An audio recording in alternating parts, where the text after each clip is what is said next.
2018 թվականից հետո պետական բյուջե 4.2 միլիարդ դոլար լրացուցիչ մուտք է եղել։ Սրա մասին հայտարարել է Նիկոլ Փաշինյանը Ազգային ժողովում կառավարության ծրագրի կատարման ընթացքն ու արդյունքների զեկուցման ժամանակ։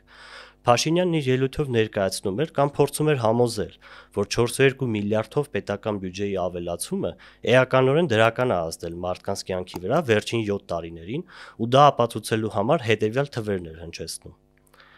Այսօր Հայաստանում 597.500 դրամ աշխատավարձ ստացող ուսուցիչ կա։ Այսօր Հայաստանում 582.000 դրամ աշխատավարձ ստացող շարքային կա։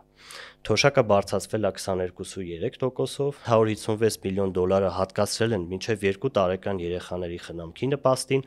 80 միլիոն դոլար հատկացրել են երրորդ եւ յուրաքանչյուր հաջորդ ծնված երեխաներին, 13 միլիոն դոլար հատկացվել է բնակելի տների էներգոարդյունավետության համար, 696 միլիոն դոլար քաղաքացիներին է վերադարձվել եկամտային հարկի վերադարձի ծրագրով, որի շնորհիվ 41,000 ընտանիք բնակարան է ձեռք բերել։ 2014-ից 24 թվականներին նախորդող 7 տարիների համեմատ հավելյալ 634 միլիոն դոլար է տրամադրվել ճանապարհների կառուցման համար, որի արդյունքում հավելյալ 2000 կիլոմետր ճանապարհ է կառուցվել, ինչպես նաև 578 միլիոն դոլար մարզերին սուբվենցիա են տվել։ Այս ողջ թվաբանությունից պետք է մի բան եզրակացնել, որ ավել հավաքագրված 4.2 միլիարդ դոլարը քաղաքացիների կյանքում էական փոփոխություններ է բերել ճանապարհաշինության եւ համայնքներին հատկացված սուբվենցիաների տեսքով, իսկ մնացածը կամ նվազ նշանակության ծախսեր են, որոնք չեն կարող մարդու սոցիալական դրությունը էականորեն բարելավել, կամ էլ զուտ մանիպուլյացիաներ են։ Օրինակ, կապ չունի, որ կա մի այնպիսի ուսուցիչ, որ 500,000-ից ավել աշխատավարձ է ստանում։ Այս պնդման մանիպուլյատիվ բնույթը հասկանալու համար բավարար է միայն իմանալ, որ Հայաստանում ուսուցիչների միջին աշխատավարձը կազմում է մոտ 160,000 դրամ։ Նույնը կարելի է ասել նաև 582,000 ստացող եզակի շարքայինի մասին։ Դժբախտաբար ես չկարողացա ճշտել, թե զինվորականների միջին աշխատավարձն ինչքան է կազմում։ Երևի փակ տվյալ է, կամ եթե դուք գիտեք, մեկնաբանություններում գրեք, բայց վստահ եմ, որ եթե նույնիսկ ոչ միայն շարքայիններինը հաշվենք, այլ ողջ զինվորականության աշխատավարձը, ներառյալ ցածր, միջին ու բարձր սպայակազմինը, հասկանալու ենք, որ ներկայացված թիվը միջին վիճակագրական զինվորականի հետ առհասարակ կապ չունի։ Թոշակների 22.3%-ով բարձրանալու մասով էլ պետք է հիշել, որ թոշակների բարձրացմանը զուգահեռ համ էլ գնաճներ են գրանցվել, ու հետազոտության առարկա է, թե արդյոք գնաճի պայմաններում թոշակառուների գնողունակությունը բարձրացրել է։ Մյուս կողմից եկամտային հարկի վերադարձի թվերը որպես հեղափոխության ձեռքբերում նշելը հասկանալի չի, որովհետև եկամտային հարկի վերադարձի ծրագիրը 2018-ից առաջ է եղել, իսկ այս իշխանությունների որոշմամբ դեռ մի բան էլ 2025 թվականից եկամտային հարկի վերադարձի օրենքը Երևանում այլևս չի գործում, եւ աստիճանաբար չի գործելու նաեւ Հայաստանի ողջ տարածքում, այսինքն եկել են եկամտային հարկի վերադարձի ծրագիրը աստիճանաբար վերացնում են ու զուգահեռաբար այդ ծրագիրը ներկայացնում են որպես հեղափոխության ձեռքբերում։ Լավ կլիներ, որ ընդդիմությունը խորհրդարանական հարթակն օգտագործելով ներկայացներ, թե հասարակ քաղաքացիներին զուգահեռ 2018-ից հետո ինչ է փոխվել ՔՊԱ-ականների կյանքում։ Իստեղ արդեն փոփոխություններն առավել նկատելի են։ Օրինակ, Երևանի փոխքաղաքապետ Արմեն Փամբուխչյանի թոշակառու հայրը 40 հեկտար հող է գնել 1.5 միլիարդ դրամի վարկ ստանալով։ Հրազդանի ՔՊԱ-ական քաղաքապետ Սևակ Միքայելյանը 3 տարվա ընթացքում 209.5 միլիոն դրամի պայմանագրեր է կնքել իր եղբոր ընկերության հետ։ Տիգրան Ավինյանի կնոջ ընկերու ընկերությունը պետության կողմից 1.5 միլիարդ դրամի ներդրում է ստացել հիմնադրվելուց ընդամենը 8 օր հետո։ Տիգրան Ավինյանի մայրը ավելի քան 9 հեկտար հող է գնել Արմավիրում։ Նույն Տիգրան Ավինյանի մայրը իր համեստ խնայողություններով Նորք Մարաշում կես միլիոն դոլարանոց առանձնատուն է ձեռք բերել։ Էջմիածնի քաղաքապետ Զիանա Գասպարյանը 13.6 միլիոն դրամի պայմանագրեր է կնքել իր կեսրայրի հետ զեղված բնական գազ ձեռք բերելու համար։ Էջմիածնի քաղաքապետի ընտանիքը 57.5 միլիոն դրամի հողատարածքներ է ձեռք բերել 2023 թվականին եւ թաղամասի ենթադրյալ ապօրինի շինարարություն սկսել։ Մեծ արևային կայանի կառուցման, ազգային ավիափոխադրող ընկերության հիմնադրման եւ չկայացած այլ բիզնես նախագծերի համար փոշիացվել է մոտ 60 միլիոն դոլար Տիգրան Ավինյանի ղեկավարած Անիֆից։ Ալեն Սիմոնյանի եղբոր երբեմնի ղեկավարած Եվրոասֆալտ ընկերությունը տասնյակ միլիարդ դրամների պայմանագիր է կնքել պետության հետ։ Վեդու համայնքապետ Գարիկ Սարգսյանը $1 միլիոն պայմանագրեր է կնքել Քեռու հետ։ 2023 թվականին նույն Գարիկ Սարգսյանը 53 միլիոն դրամի նվիրատվություն է ստացել, որից 10 միլիոնը հորից, իսկ 43 միլիոնը ազգականից։ ԿՊ-ի քարոզարշավի համար նվիրատվություն արած որոշ անձիկ նույնիսկ տեղյակ չեն, որ իրենք միլիոնների նվիրատվություն են կատարել կուսակցությանը։ 2018 թվականից հետո հանրությանը հայտնի դարձած նորահայտ գործարար եւ ենթադրաբար ԿՊ-ի հովանավորությունը վայելող Նարեկ Նալբանդյանը արտոնար պայմաններով ձեռք է բերել Golden Palace հյուրանոցը։ Նրա կինը ձեռք է բերել նախկին վարչապետ Հովիկ Աբրահամյանի մանումենտում գտնվող առանձնատունը, $6 միլիոն համալիրը գնել են $360,000 եւ վերջերս գնել են նաեւ Ծիրան սուպերմարկետների ցանցը։ Սրան զուգահեռ Փաշինյանի որոշմամբ նոր մենաշնորհ է սահմանվել ապրանքների վրա QR-ների պարտադիր տեղադրման համար, որի արդյունքում կոնկրետ մարդկանց գրպանը միլիարդավոր դրամներ են գնում։ Ու կարելի է նաեւ մի քանի այլ հաղորդման էպիզոդ նկարել այս նույն բովանդակությամբ։ Փաշինյանը նաև մի այսպիսի միտք արտահայտեց. Նշանակում է կառավարությանը մեղադրել բյուջեն լցնելու ուղղությամբ ջան գործադրելու մեջ, նշանակում է կառավարությանը մեղադրել քաղաքացու համար բարեկեցություն կառուցելու մեջ։ Իսկ կարող է նշանակում, որ կառավարությունն ուղղակի կոռումպացված է ու մարդիկ տեսնում են, որ բյուջե լցվելուց հետո ԿՊԱ-ականների բարեկեցությունն է կառուցում։ Դրա համար մարդիկ բողոքում են, որ հարկերն ավելանում է։ Հետո հավելում է, որ ոչ մի ընտանիք իր համար այնքան ծախս չի անում, ինչքան կառավարությունը։ Այս մտքի հետ կապված էլի խնդրեմը նա է, որ ընտանիքներ կան ավելի շատ ծախսում են, քան այլ ընտանիքները, ինչպես դասականը կասեր։ Այն մարդ պետք է ձեր նման ընտանիք պահի, որ իրանց շրջապատի մարդիկ կամ միլպետ լնեն, կամ դատախազ լնեն, կամ միլիոնատեր լնեն, կամ դեպուտատ լնեն, կամ քաղաքապետ լնեն։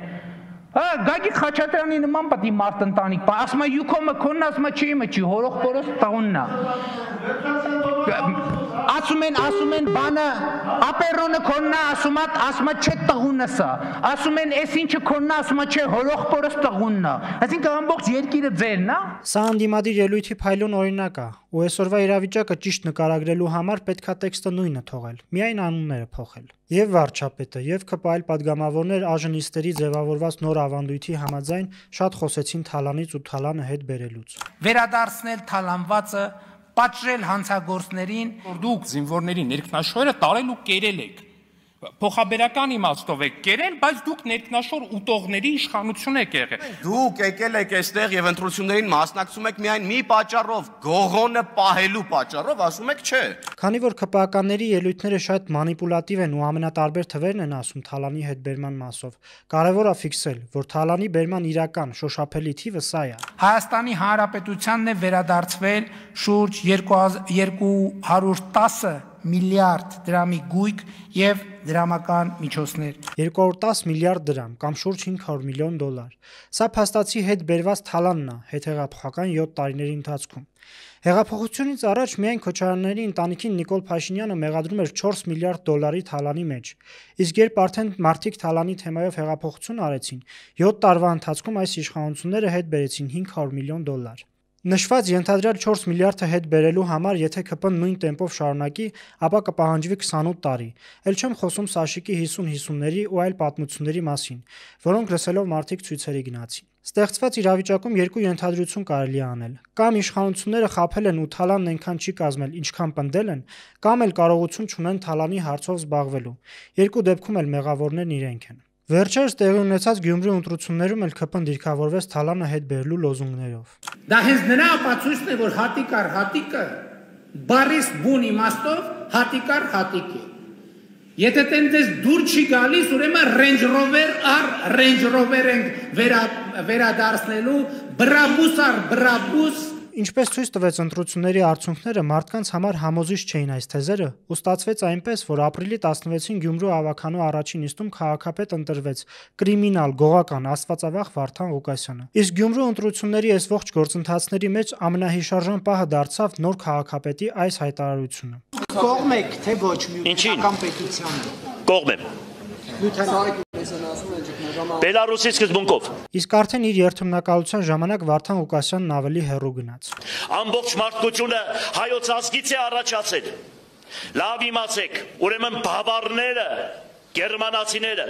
իրենց նախահայրերը բավարներն են, ասում են, որ մեր նախնիները իրանց այդպես բանը, իրանք են ասում, մենք չենք ասում, որ մեր նախնիները եկել են Արարատ լեռի հատվածից, մեր նախնիները հայեր են, անգլիացիները Եվս ասում են, որ մեր նախնիներն եկել են ուրեմն Հայաստանից Արարատ լեռից, իսպանացիների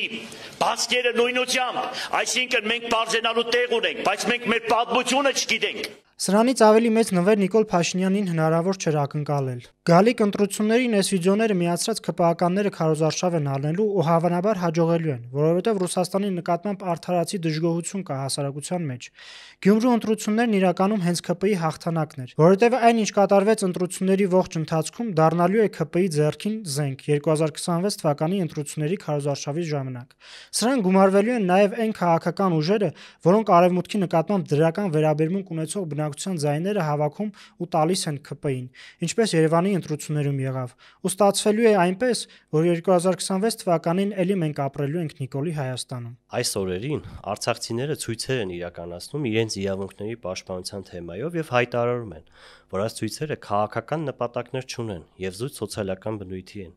Ցույցերին զուգահեռ Ազատության հրապարակում վրան են տեղադրել, որտեղ տարբեր մարդիկ կարող են մոտենալ, ծանոթանալ խնդիրներին, աջակցություն հայտնել եւ այլն։ Առաջին հայացքից տրամաբանական է թվում, որ տուն-տեղ կորցրած, բռնի տեղահանման ենթարկված եւ դժոխքի միջով անցած մարդկանց իրավունքների շուրջ պետքա լայն մոբիլիզացիա լիներ։ Բայց ինչու՞ չկա այդ մոբիլիզացիան եւ որն է պատճառը, որ աջակցությունից ոչ պակաս քննադատություններ են սանում այդ մարդիկ։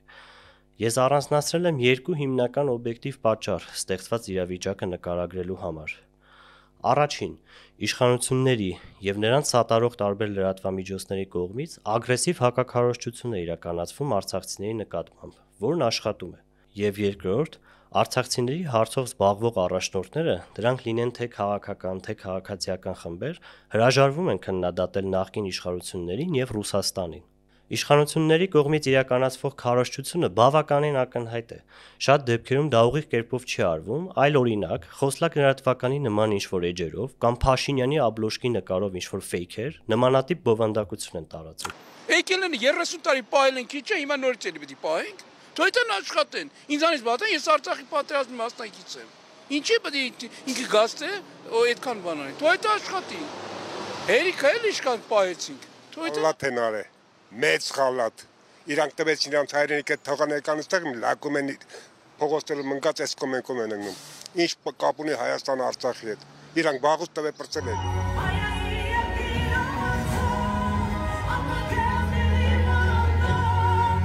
Որոշ դեպքերում էլ ԿՊԱ-ականները վիրավորական բնույթի բառեր են ասում։ 7 տարիա մեզ սադրում են, 7 տարի վիրավորում են գնում հետևներիցս, էլ լրագրողներով, էլ փողոցայիններով, էլ զիբիլի վրի կատուներով, Ղարաբաղից բերած։ Մյուս կողմից, արցախցիների իրավունքների պաշտպանության խորհրդի անդամները եւ արցախցիների իրավունքներն առաջ մղող հիմնական քաղաքական ուժերը իրենց անողոք քննադատություններում շրջանցում են Ռուսաստանին։ Կարծես ՌԴ-ն ոչ մի բացասական ներգրավվածություն չի ունեցել կամ անգործություն չի դրսևորել Արցախի ու Հայաստանի վրա հարձակումների մասով։ Ռուսաստանին ամեն կերպ սրբագրելը խիստ բացասական է անդրադառնում այս խմբերի հեղինակության վրա, եւ լայն զանգվածները սկսում են կասկածել արցախցիների հարցով գործընթացներ հարուցողների անկեղծության վրա։ Մեկ այլ խնդրեմը նախկին իշխանությունների նկատմամբ դրական վերաբերմունքը։ Սիրելի արցախցիներ, հավատացեք մեզ, արդեն 7 տարի է ԿՊ-ն նախկին ասելով վերարտադրվում է ու ասոցացվելով այդ մարդկանց հետ հնարավոր չի որևէ փոփոխություն։ Հետևաբար, դիստանցվեք այդ մարդկանցից ու ավելի կշահեք։ Ավելի լավ է թեև փոքր ռեսուրսներ ունեցող արտախորհրդարանական ուժերի հետ համագործակցեք, քան հակառեյտինգի բացարձակ չեմպիոնների հետ, ովքեր ոչ կարողանում են ԿՊ-ի թալանից խոսան, ոչ միջազգային հարաբերություններից, ոչ էլ երկիրը այս վիճակից դուրս հանելու գործողությունների քարտեզ ցույց տան։